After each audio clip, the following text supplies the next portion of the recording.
How to be a good trader. Da-da-da-da-da. The secrets of trading. Da-da-da-da-da. I would probably want you to watch this video till the end so that I have good retention, but also so that you don't miss any of the points that I want to say. So I try to make it as short though, but still.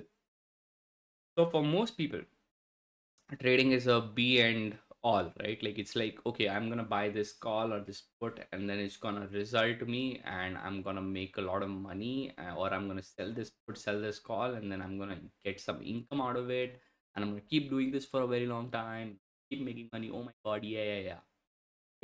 It's gonna be so good. Everything's gonna be so good. The thing is, most people don't overanalyze it. Most people don't understand why they're getting paid. That's the reason why they don't understand trading. So most people, when they trade, the way to look at trading for them is like, okay, I'm gonna do this, and if I'm right, I'm making money, right? But most people do not understand why is someone else not doing the same thing that you're doing, or why is it that you are doing it right, but others are not. So when you're winning, right? So most people do not understand where the money is coming from, why you are getting paid over probably somebody else.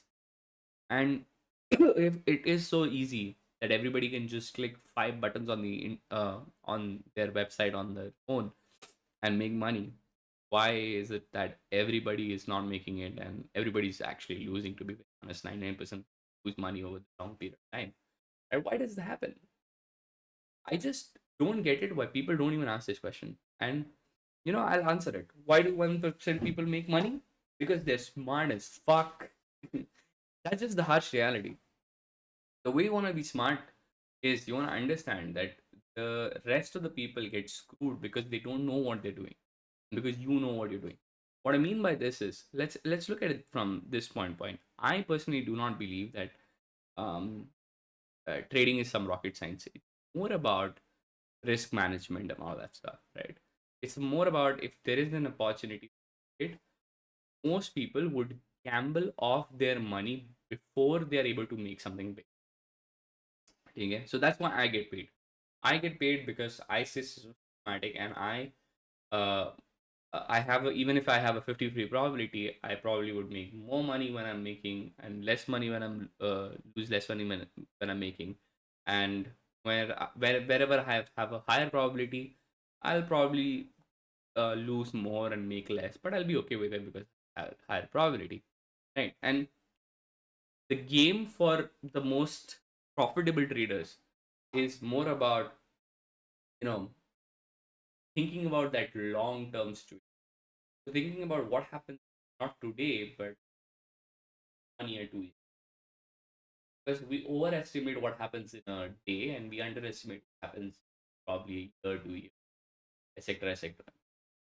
I'm gonna have a general. I'm having a general discussion. I'm not trying to read out a script or something like that, right? So if I deviate from the topic, I mean, do it. Fuck it. Who cares? I'm not trying to tell you anything at the end of the day.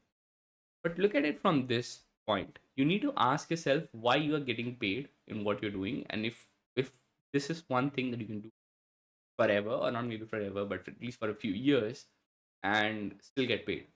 Okay, and when does it happen that most people get this information and you stop getting paid? So when do you want to change, right? So for example, selling tails on puts. Okay, so let's say for example, every day you go in, you sell puts, you're probably going to be profitable. This market has gone up in the last 5, 10, 15 years, whichever time frame you put in. Every day, if your risk was managed and you were just selling puts throughout the year, you'll probably be profitable no matter when you sell it. It's that good, because IVs are higher on put because puts are more expensive, because there is people want to protect themselves from the downside risk because they're heavy long, right? So people want to protect themselves from that high risk, and because of that, they and most people are triple long in their life as well. I mean, that's a video that I'll make sometime later. But most people, okay, they want to protect themselves from the downside. So you selling puts all the time and you managing the risk on that, you would always be profitable no matter where you do it. So US market, Indian market, doesn't matter. right? So if you manage your risk, that's how it works. But there is a thing. Why are you getting paid? Why are other people just dumb enough to not understand this? Or is there a reason why you're getting paid? The reason why you're getting paid is the tail risk. Most of the time when you're making this position, you're not hedged right. So even if you have a stop loss, your stop loss skips. You don't have enough liquidity in the market. If there is a flash crash, you're fucked. The reason behind why you're making this money is because most people cannot take this risk or do not want to take this risk.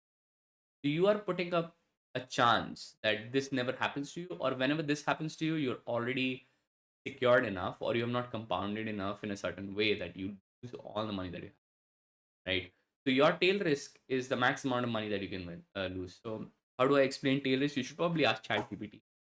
But I mean, if you don't understand tail risk, if you don't have an idea about it, probably ask ChatGPT or probably go on YouTube and search about it. Um, but yeah, this video is mostly for people who already know how to trade. Okay, mostly for I make most of my videos for profitable traders. That's just most of my audience. Anyways, so what happens is most of the people do not understand why they're getting paid, right? So this tail risk can happen anytime. This is why far out options have money in them, because you need to incentivize someone to take that trade. Um, someone to sell that option, taking that tail risk. So because hardly anybody wants to take this tail risk, that's why they're a lot more expensive. Far output options are a lot more expensive than call options far out, because most people know market's not jumping 20% up in one day. There is no good news like that does that. It's very rare. But market going down 20%, oh, very, very possible.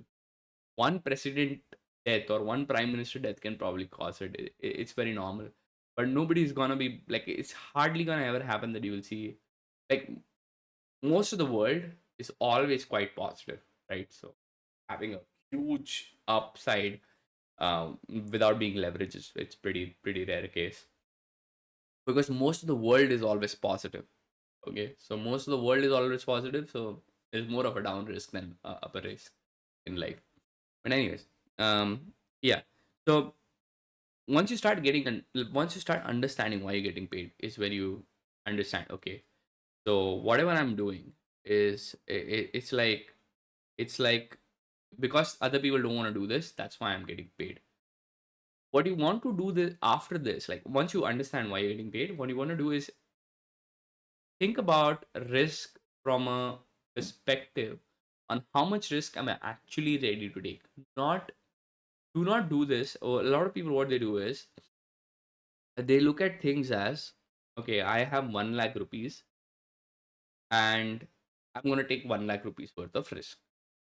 What most people do wrong is they feel that if I've deposited 1 lakh rupees, um, and I'm gonna take 1 lakh rupees risk, they look at everything like they look at everything in the sense of a little bit.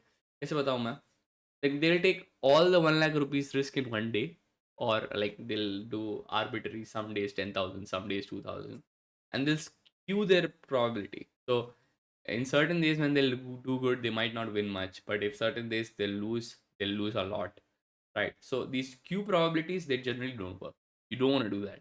Or either there is a very good opportunity, maybe you're doing a play, but most of the time it's not worth it. Do not risk randomly. या आज 10,000, कल 2,000, परसों 5,000, परसों 1 lakh. Okay. The other thing is most people don't understand. एक बार capital खत्म तो you are खत्म. That's it. There's no capital. If you don't have capital, you're done. You're done for. So preserving that shit, it's pretty important, right? Like you can't gamble. This is one of the reasons why most people lose money. And because someone loses money, that's why you make it, right? So most people are just gonna gamble off their money all the time, and that's the money that you're actually getting. You're not smarter than anyone. It's just that you're more patient. You're probably risking yourself, right? And that's why when most of the people lose, money has to go somewhere. It goes in your pocket. So understanding why you're winning is very important. Like when you sell strangles, the reason why you win on short strangles is because most people are gonna gamble, right? And Most people are going to come in, gamble. Some of them are going to win, some of them are going to lose. Some are good gamblers, some are bad gamblers. Most people are going to come gamble, and you, if you're non-directional and the asset is mostly non-directional, you're going to probably make money most of the time. And when you're going to lose money, you probably don't want to lose too much of it. Okay, so let's say your probability is skewed in the sense of when you make 1%, and when you lose, let's say you lose 2%, right? You want to be in this criteria that, let's say, you win 80% of the time. When losing, you don't want to lose like 5, 10, 20% of the capital. If you do that, then you're stupid, right? But if you cut out, or if you come out of your stop loss, probably like, let's say, 1.5%, 2%, right? You're mostly fine. And even on some day, let's say something goes very wrong and you 3, 4%, it's still okay. I mean, you're gonna probably make it back sometime in the future, and it's not gonna put up a dent on your um probably on your capital, and probably not gonna push you out of the market. You want to stay in the market for as long as possible, doing the same thing that you wanted to do. Okay, so yeah, this is my take. Like, this is something that people don't understand. This is the actual sauce. It's not about drawing lines on the, like, there is no actual incentive by just drawing lines on the chart. If you were taking a trade by drawing lines on the chart, you should still have risk management. You should still have this sauce. It's not gonna change, right? So yeah, that's it for the video. I'll see you guys in the next one. Till then, bye bye.